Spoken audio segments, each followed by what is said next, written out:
Hi and hello, ayan, no? So, sinubukan nga namin puntahan itong bagong tourist attraction daw, no? Dito sa Mall of Asia, no? Kung saan dinarayo na rin ng mga maraming tao. Susubukan nating tingnan at i-try kung maganda nga ba talaga ito. Oh my God!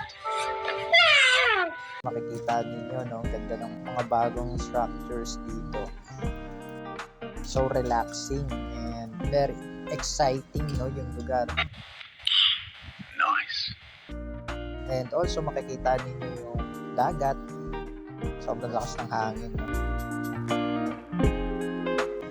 Ayan, so maganda magpunta rito, no, lalo na at pwedeng dalhin yung mga bata and syempre yung mga kasintahan, pwedeng mag-relax dito habang binu-view yung magandang view ng dagat, no? And yung mga bata siguradong mag-e-enjoy dito kasi maganda yung pasyalan.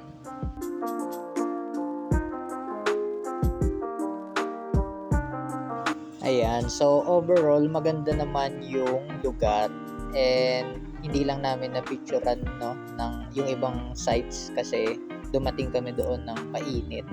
So doon lang kami, limited spot lang kami sa may mga shadow.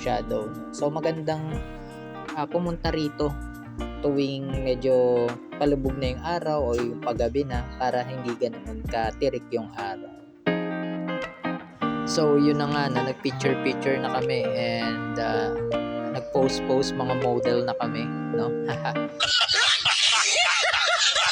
So kung meron kayong gustong matry pa na lugar, no, sabihan nyo kami sa comments and tatry nating puntahan, no? So yun lang guys, and maraming salamat sa inyong panonood. At lagi lang tatandaan, no, na explore, enjoy life, and invest in yourself. Alright.